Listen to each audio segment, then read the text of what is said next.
11 Rings, The Soul of Success, by Phil Jackson. Introduction. Imagine this. It's 1970. Game 7 of the NBA Finals at Madison Square Garden in New York City. The air is electric, thick with anticipation. The New York Knicks are facing the mighty Los Angeles Lakers, a team stacked with legends like Wilt Chamberlain and Jerry West. But the Knicks have a problem. Their captain, their heart and soul, Willis Reed, is badly injured. He has a torn thigh muscle, and the doctors have all but ruled him out. The team is trying to warm up, but their spirit is gone. They look defeated before the game even starts. The Lakers are on the court, confident, going through their drills. The crowd is murmuring, anxious. And then, something happens. A figure emerges from the tunnel, limping, dragging his leg behind him. It's Willis Reed. He's in uniform. He can barely walk, but he's there. The moment he steps onto the court, the entire stadium erupts. The roar is deafening. The Lakers players stop what they're doing, their jaws dropping in disbelief. In that one moment of pure courage, the game was over before it ever started. The Knicks, fueled by their leader's spirit, won the championship. A young, lanky player on that Knicks team, a man named Phil Jackson, watched this unfold. He saw firsthand that victory isn't just about talent or strategy. It's about something deeper. It's about heart, about spirit, about a bond that turns a group of individuals into something more, something unbreakable. This is the central secret behind the man who would go on to become the most successful coach in the history of professional sports. Today, we're exploring his memoir, 11 Rings, The Soul of Success. This book isn't just a collection of basketball stories. It's sold millions of copies around the world because it's a manual for a different kind of leadership. A leadership rooted in mindfulness, compassion, and a deep understanding of human nature. Phil Jackson, known as the Zen Master, won an unprecedented 11 NBA championships, first with Michael Jordan's Chicago Bulls and then with Kobe Bryant's Los Angeles Lakers. He managed some of the biggest egos and most difficult personalities in sports history, and he didn't do it by shouting or by being a tyrant. He did it by leading from the inside out. By the end of our journey today, you will understand the 11 principles that guided Phil Jackson's incredible career. You will learn how he transformed superstar-led teams into selfless, unified tribes, and how you can apply these same timeless lessons to your own life, whether you're on a court, in a classroom, or just trying to build something meaningful with other people. Book summary. So where does a journey like Phil Jackson's begin? You might imagine a place of privilege or a highly competitive athletic environment, but for Phil, it began in the stark, windswept plains of Montana and North Dakota, in a home governed by two powerful forces, faith and discipline. Both of his parents were strict Pentecostal ministers, and his childhood was a world away from the life he would later lead. There were no movies, no television, no dances. Life was a series of church services, Bible studies, and devotions. His parents taught him that reveling in your own success was an insult to God. Glory belonged to Him alone. This rigid upbringing created a deep yearning for freedom in young Phil. He found his escape in sports, particularly basketball. The court was a sanctuary, a place where he could finally express himself. But more than that, it was where he first felt the transcendent beauty of a group moving in perfect harmony, a complex dance of moves and countermoves where everyone had to rely on each other to succeed. His real education in leadership, however, began when he was drafted by the New York Knicks in 1967. There, he came under the guidance of a man who would become his most important mentor, Coach Red Holzman. Holzman was a master of simplicity. He wasn't a flashy strategist with a complicated playbook. He had two simple rules that he shouted from the sidelines in every game. See the ball and hit the open man. See the ball was his philosophy for defense. He believed a strong defense was the key to everything and that awareness was its secret. He wanted his players to be so attuned to the game that they moved together as one, 5 men anticipating and reacting in unison. Hit the open man was his rule for offense. For Holzman, selflessness was the holy grail of basketball. He insisted that the ball keep moving, creating opportunities for everyone, not just 1 or 2 stars. He used to say, on a good team there are no superstars. There are great players who show they are great players by being able to play with others as a team. This was Jackson's first taste of what he would later call the circle of love. It's not a romantic love, but an intense emotional connection. like the bond that warriors feel in the heat of battle. It's a brotherhood where each person is more concerned about their buddies than themselves. Jackson came to believe that without this essential ingredient, love, no amount of talent or strategy matters. After his playing career ended, Jackson embarked on a personal quest, a journey to reconcile the strict dogma of his childhood with his own spiritual yearning. He explored everything from Christian mysticism to Native American rituals, but he found his anchor in Zen Buddhism. Zen gave him a new way of seeing the world. It wasn't about following rigid rules, it was about being present, paying attention, and letting go of control. He learned a profound lesson from the Zen teacher Shunryu Suzuki, who taught that the best way to control people, or a cow in a pasture, as the metaphor goes, is to give them a lot of room and encourage them to be themselves. If you fence them in too tightly, they'll only spend their energy trying to break free. These two pillars, Red Holzman's selfless team basketball and the mindful awareness of Zen, became the foundation for everything Phil Jackson would do as a coach. He developed a set of guiding principles, 11 of them to be exact, that formed the soul of his leadership style. The first principle, and perhaps the most important, is lead from the inside out. Jackson saw that many coaches just copy the latest trends, trying to find a flashy new technique to get an edge. He called this an outside-in strategy, and he knew it was doomed to fail. His approach was the opposite. He discovered that the more he spoke from his own heart, from his own authentic beliefs, even his wacky Zen ideas, the more his players could actually hear him and connect with the message. He wasn't trying to be someone else, he was leading from who he was. The second principle follows from the first: bench the ego. Jackson learned that the more he tried to exert power directly, the less powerful he became. His approach was to dial back his own ego and distribute power as widely as possible. He fostered an environment where everyone, from the rookie to the superstar, played a leadership role. This didn't mean being a pushover.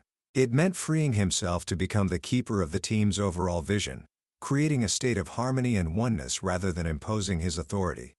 This led to his third principle: let each player discover his own destiny. Jackson refused to be the coach who thought for his players. When a team ran into trouble on the court, most coaches would immediately call a timeout to give them the answer. Jackson would often let them play, forcing them to find a solution on their own. This built solidarity and what Michael Jordan called the team's collective think power. He didn't want cogs in a machine. He wanted whole people. He pushed players to discover what unique qualities they could bring to the game beyond just shooting and passing. How much courage did they have?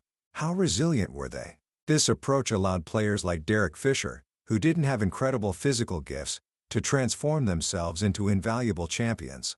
But freedom needs a framework. And that is the fourth principle. The road to freedom is a beautiful system. When Jackson became an assistant coach for the Chicago Bulls in 1987, he was introduced to a system that perfectly aligned with his Zen values, the triangle offense.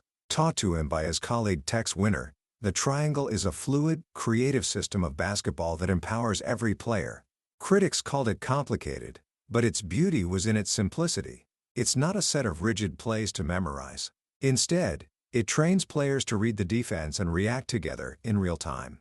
All 5 players must be fully engaged on every play, moving in a coordinated way, or the system fails. When it works, it's like watching jazz. It's virtually unstoppable because not even the players themselves know exactly what's going to happen next. This idea of infusing the game with a deeper meaning led to his fifth principle: turn the mundane into the sacred. Jackson understood that playing professional basketball, despite the glamour, can be a soul-numbing grind. He saw his job as making it meaningful. He borrowed rituals, like one from the football great Vince Lombardi. At the start of training camp, he'd ask his players to stand on a line and, if they were committed to being coached that season, to step across it. It was a simple act, but it created a sacred commitment. The essence of coaching, he believed, is to get players to wholeheartedly agree to be coached, then offer them a sense of their destiny as a team. To help them stay present on that journey, he introduced his sixth principle: one breath equals one mind. Jackson took a lot of heat for bringing mindfulness meditation into the testosterone-fueled world of pro sports. Other coaches joked about his players holding hands in a dark room. But Jackson knew that quieting the mind was a powerful tool for athletes who have to make split-second decisions under immense pressure. He discovered that when he had his players sit in silence, breathing together in sync, It aligned them on a nonverbal level far more effectively than any speech could. One breath, one mind. This led him to his seventh principle, which lies at the heart of his philosophy. The key to success is compassion. In the macho world of locker rooms, compassion is not a word you hear often. But Jackson found that a few kind, thoughtful words could have a transformative effect on even the toughest men. Most players live in a state of constant anxiety, worrying about being injured, cut, traded, or making a mistake that will haunt them for the rest of their lives. Jackson believed it was essential for them to learn to open their hearts and connect with one another in a meaningful way. He tells the story of how Michael Jordan, after returning to the Bulls from his baseball experiment, got into a fight with teammate Steve Kerr at practice. That moment of conflict became an awakening for Michael. He realized he needed to get to know his teammates more intimately, to understand what made them tick. That was the moment he transformed into a truly compassionate leader, and it was that transformation that helped make the team one of the greatest of all time. When a team is connected like that, a certain magic happens. This brings us to the eighth principle. Keep your eye on the spirit, not on the scoreboard. Most coaches get tied up in tactics and strategy. Jackson preferred to focus his attention on whether the players were moving together in a spirited way. When a player surrenders his own self-interest for the greater good of the team, his individual gifts manifest more fully. Paradoxically, by focusing less on his own stats, he activates a higher potential for the entire team. When the spirit is right and the players are attuned to one another, the game often unfolds in your favor. Of course, sometimes the spirit needs a little jolt. Jackson's ninth principle is a surprising one. Sometimes you have to pull out the big stick. In Zen monasteries, monitors walk around with a flat wooden stick called a kasaku, or a compassionate stick. They use it to strike sleeping or listless meditators, not as a punishment, but to wake them up and bring them back to the present moment. Jackson never used a literal stick, but he had his own methods. He would sometimes make the Bulls practice in complete silence, or even scrimmage with the lights out. He loved to shake things up to prepare his players for the inevitable chaos of a real game. He once told a player he was mentoring to become a coach, "Sometimes no matter how nice a guy you are, you're going to have to be an asshole. You can't be a coach if you need to be liked." But sometimes, the wisest action is no action at all. The 10th principle is when in doubt, do nothing. Basketball is an action sport, filled with high-energy people who love to do something to solve a problem. But Jackson believed there are times when the best solution is to do absolutely nothing. He learned that focusing on something other than the problem at hand can be the most effective way to solve it. When the mind is allowed to relax, inspiration often follows. As the old baseball player Satchel Paige used to say, "Sometimes I sits and thinks, and sometimes I just sits." This brings us to the final, and perhaps most challenging principle: forget the ring. From a young age, Phil Jackson was so competitive he would burst into tears if he lost a game to his brothers. He hated losing. And yet, as a coach, he knew that being fixated on winning is counterproductive, especially when it causes you to lose control of your emotions. Obsessing about winning, he says, is a loser's game. The most we can hope for is to create the best possible conditions for success, and then let go of the outcome. He encouraged his players to focus on the journey, not the goal. What matters most is playing the game the right way and having the courage to grow as human beings. When you do that, he believed, the ring takes care of itself. Armed with this philosophy, Jackson took on his greatest challenge, the Chicago Bulls of the late 1980s. This was a team with a singular, blindingly bright star, Michael Jordan. Jordan was a phenomenon, a player so transcendent he could win games almost by himself. The problem was, he couldn't win championships by himself.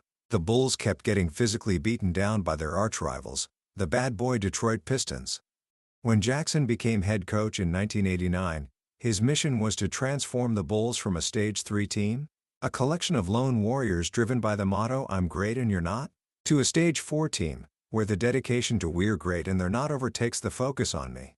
His first, and most difficult conversation was with Michael Jordan himself. He essentially had to ask the greatest scorer in the league to score less, to share the spotlight so his teammates could grow. "You can't beat a good defensive team with one man," Jackson told him. "It's got to be a team effort." Jordan was skeptical. He called the triangle offense the equal opportunity offense. But he was also desperate to win a championship. He agreed to give it a try. This began a profound transformation. Jordan, who had led with the sheer force of his will, began to learn compassion. He started to connect with his teammates, to trust them. Alongside him, another leader emerged, Scottie Pippen. While Michael was the enforcer, Scottie became the nurturer. He was the one his teammates could talk to, the one who kept an eye out for them on the court. Jackson recognized Pippen's unique talents and created a new position for him, point forward, unleashing a new, more collaborative dynamic for the team. Then came the wild card, Dennis Rodman. After the Bulls' first three-peat and Jordan's brief retirement to play baseball, the team needed a new energy. They found it in one of the most eccentric and controversial players in NBA history. Rodman was a rebounding genius, but he was also a chaotic force, known for his dyed hair, tattoos, and rebellious antics. While other coaches tried to tame him with rigid discipline, Jackson took a different approach, a Zen approach. He accepted Dennis for who he was. He treated him like an adult and held him accountable, but he also gave him space. Rodman, Jackson realized, was the team's heyoka, a Native American term for a trickster or backward-walking man who makes people lighten up when things get too tense. By embracing Rodman's chaos instead of fighting it, Jackson harnessed his incredible energy, and the Bulls went on to win 3 more championships. After conquering the league with the Bulls, Jackson retired, only to be lured back in 1999 by a new, tantalizing challenge, the Los Angeles Lakers. This was a team overflowing with talent, but it was also a team in turmoil, centered around 2 young superstars with clashing personalities, the playful, dominant center, Shaquille O'Neal, and the intensely focused, introverted prodigy, Kobe Bryant. The feud between Shaq and Kobe became legendary. Shaq, the larger-than-life Big Moody, wanted to have fun and be the undisputed leader. Kobe, driven by an obsessive desire to surpass Michael Jordan, was all business and saw Shaq's playfulness as a lack of commitment. The conflict came to a head in the 2000-01 season, when both stars aired their grievances in the media, with Shaq demanding to be traded and Kobe criticizing Shaq's leadership. Most coaches would have stepped in, laid down the law, and forced a resolution. But Jackson, practicing the art of non-action, did something radical. He did almost nothing. He let the conflict play itself out. He knew that forcing them to make nice would only create more resentment. He understood that sometimes, the best way to handle a fire is to let it burn itself out. It was a risky strategy, but it worked. The team, tired of the drama, eventually found its own equilibrium. It was a messy, painful process, but Jackson knew that without that pain, the team would never discover its soul. They went on to win 3 consecutive championships. But dynasties don't last forever. The super team assembled in 2004 with Karl Malone and Gary Payton fell apart due to injuries and infighting, culminating in a bitter loss to the Detroit Pistons in the finals. Jackson left, Shaq was traded, and the era was over. A year later, Jackson returned. This time, the challenge was different. He wasn't inheriting a team of superstars, he was rebuilding a team around one, Kobe Bryant. The years that followed were a long, slow process of chopping wood and carrying water, a Zen phrase for staying focused on the task at hand, day in and day out. This was where Kobe Bryant's final transformation took place. After years of being a one-man show, of trying to win games all by himself, he finally learned the cold truth of leadership. The humiliating loss to the Boston Celtics in the 2008 finals was a brutal, but necessary, lesson. It galvanized the team. Kobe, once aloof and demanding, began to connect with his teammates. He became a partner, not just a commander. He started inviting them to dinner, encouraging them when they missed a shot instead of giving them a death stare. He had finally learned to give in order to get back in return. This culminated in 2 more championships, including a cathartic victory over the Celtics in 2010, Jackson's 11th and final ring. The book ends not with a victory, but with a loss. In 2011, the aging Lakers, going for a 3rd straight title, were swept by the Dallas Mavericks in a stunning collapse. But for Jackson, this final failure was just as much a part of the journey as the 11 victories. The soul of success, he concludes, isn't about an unbroken string of wins. It's about the process. It's about showing up, doing the work, and surrendering to whatever comes. As the Zen saying goes, before enlightenment, chop wood, carry water. After enlightenment, chop wood, carry water. The work is the reward, the journey is the destination. Commentary. When you close the final pages of 11 Rings, you realize you haven't just read a book about basketball. You've read a book about life. Phil Jackson's story is a powerful reminder that the greatest achievements are rarely the result of a single, brilliant mind. They are the product of a collective spirit, of a group of people who learn to trust one another, to sacrifice for one another, and to move together toward a common goal. The most profound lesson, for me, is the idea of leadership as a spiritual practice. In a world that often celebrates the loudest voice in the room, the most dominant personality, Jackson offers a different path. His leadership wasn't about ego or control. It was about awareness and letting go. He shows us that a leader's true job is not to provide all the answers, but to create an environment where the team can find the answers for themselves. He wasn't a puppeteer pulling strings. He was a gardener, tending the soil so that each player could grow into their fullest potential. This is a philosophy that applies far beyond the basketball court. Think about any group you're a part of, a school project, a team, your own family. How often does conflict arise because of ego? Because someone needs to be right, or needs to get the credit? Jackson's approach teaches us to bench the ego, to listen more than we speak, and to find strength in harmony rather than dominance. He shows us that true power doesn't come from forcing your will on others, but from inspiring them to join you on a meaningful journey. So, how can you start applying these ideas to your own life today? Here are 3 simple actions you can take. First, practice leading from the inside out. Before you try to lead anyone else, get clear on your own core values. What truly matters to you? What principles will you not compromise on? Spend some time figuring out who you are. The most effective leaders are authentic.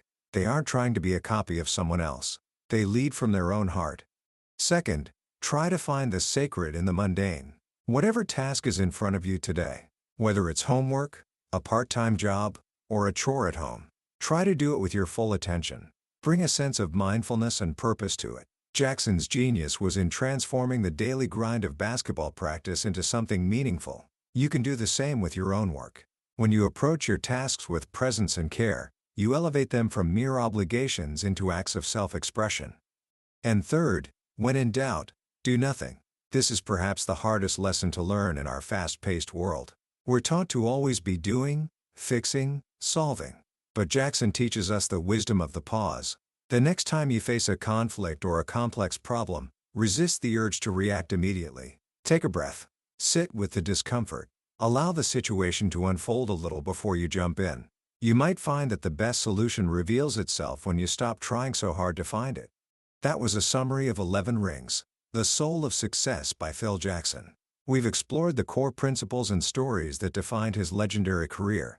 But I'll be honest with you, a summary can only take you so far.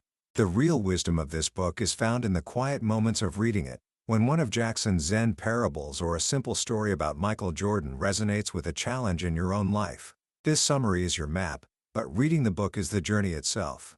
If any of the ideas we've discussed today, about leadership, teamwork, or finding meaning in the daily grind, have sparked something in you, I encourage you to pick up a copy. It's more than a sports memoir, it's a guide to a more mindful and fulfilling way of living. A link to the book is in the description below. Also, if you found this journey valuable, please show your support by hitting that like button and subscribing to Billionaire's Bookshelf. It helps us continue to bring you these deep dives into the world's most impactful books. Let's keep learning and growing together, one book at a time.